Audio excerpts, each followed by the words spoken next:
Hello, everyone, and welcome back to Everyday Husband Quotes, the channel for marriage advice, marriage entertainment, and everything else marriage. Hey guys, and welcome back to the channel. Now, there's a laundry list of things wrong with Chris Williams from the new season of Married at First Sight. And honey, what I feel to be true speculation, but also true tea about why his marriage to Paige Banks isn't gonna work out. Now, I am a little bit behind with the new season, but looking at episode 3, before I saw episode 3, I did see some pictures online and I saw just how beautiful, how stunning Paige was. Her and Chris definitely looked like a picture out of a magazine. Like I said, they were a really stunning couple. And to hear how educated Paige was from the show, honey, that she's a corporate staff accountant, she has multiple degrees, and I believe on the show she said something about real estate. It just made me really feel good about this black woman being on TV, knowing that she's the total package, and to me, she's a masterpiece. But when you look at who she was paired with, Chris Williams, honey, it seems like it's a nightmare. And Pastor Cal, who is one of the experts from the show, is receiving a lot of backlash from the Married at First Sight community, and he feels that they put the couple Chris and Paige together just for ratings. Now, Pastor Cal does try to clear the air in the interview with Crystal Jordan, but to me, honey, it just all seems like a cover-up about what the basis of the show was. Now, he does deny, and he says that they did not pair the couple for ratings, but this is the process that they actually go through. So they go through a 3-month vetting period to pick the candidates for the show. They also do background checks. They check their dating history, and then there's a 75 questionnaire, but there's also a 500 questionnaire, and this is what they use to find out, I guess, what they're looking for on the person who is wanting to appear on the show. So if all of this rings true, you know that these people are doing their research. How in the world did Chris get on the show? Because just looking on his Facebook page, there's a lot of red flags. And as strenuous as they say the process is to get on the show, my question still remains, how did Chris get on the show if Pastor Cal and Dr. Pepper did their research? So I'm interested this season to see how they walk through these red flags with Chris, because I'm sure that they picked up on it when they went back and edited the tape. I will say Married at First Sight last season, which was in New Orleans, a lot of the couples were able to overcome a lot of the obstacles. And I'm not saying that it can't be done in the Atlanta season, but y'all know that sometimes these shows start off kind of rough, but then it ends up being something else at the end. So I've only seen like one other season other than that, but y'all let me know how you feel about Chris and Paige, and do you feel like they can make it? So I'm going to leave you out with this interview. Let me know your thoughts. As always, thank you for watching, and I will talk to you guys in the next video. You guys do to actually put the work in to make sure that there is a foundation that these couples have, and why you feel like they will be compatible before you connect them? Yeah. Well, you know, out of all the thousands of people that we get, we first of all have to disqualify people based on a number of different reasons. We disqualify people, as I said earlier, who have children. We disqualify people who may have obviously some issues. You know, we ain't trying to deal with. Right. Normally people who are trying to be on TV. Well, I'm an actor. This is not that thing. Yeah. So after we do that, we go through a serious vetting process.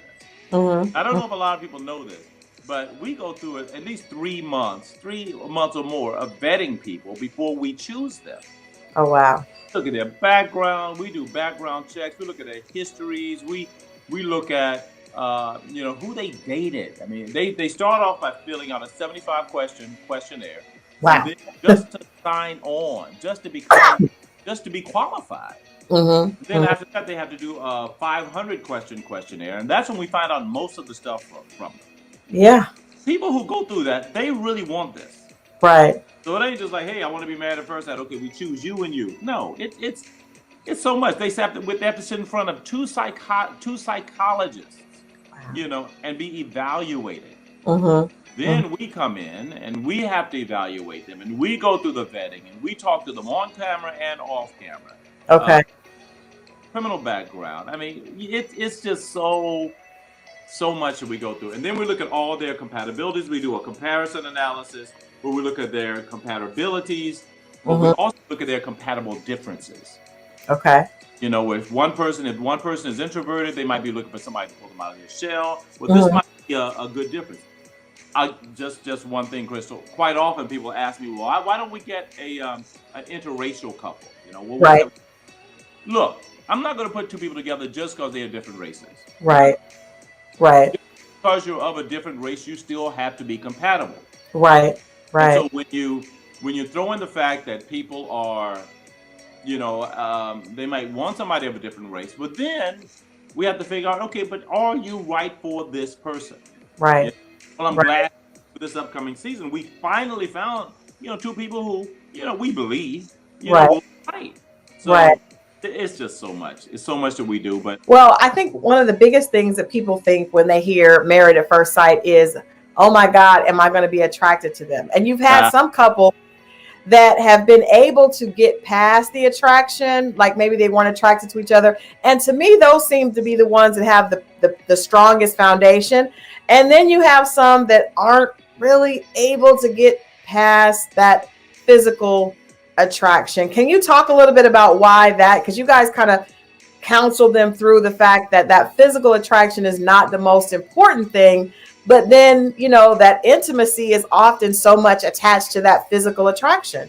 yeah, we ask people quite in depth what are they looking for physically, Mm-hmm. and we try to fulfill that. Of course, I mean, look, we're not in a real laboratory where we can make to a man, Right. And if you have some crazy thing like he got to be 6'2" and she got to have blonde hair and blue eyes. Look, dude, it's just a color, character. But when it comes down to that whole physical attractiveness thing, it's important for them to let us know on what scale of importance that falls. Because if they say, well, I'm not really caught up with that, or she's got to be cute, she doesn't have to be beautiful. And I tell everybody, I said, look, if you've never dated a supermodel, we're not gonna find you one. Because look, don't come to us trying to get somebody that you can't get on your own. Right. So that's not how this works. That's a good point. No, yeah. So it's kind of like, we try to fulfill those physical attraction requirements, but just because I might find a young lady, oh wow, she's an attractive woman. She, he'll be wow. But that's just based on what I know, and we even get pictures of their exes. Mm-hmm. Oh wow. Exes look like. Mm-hmm. This person is attractive, right? Mm-hmm. But then they see them. There's so much that goes into that. They may not even find them attractive, and we're like, Yeah. well, I understand it because to us they're attractive, and to us they fit all the all the check marks, but it's sometimes a hit and a miss.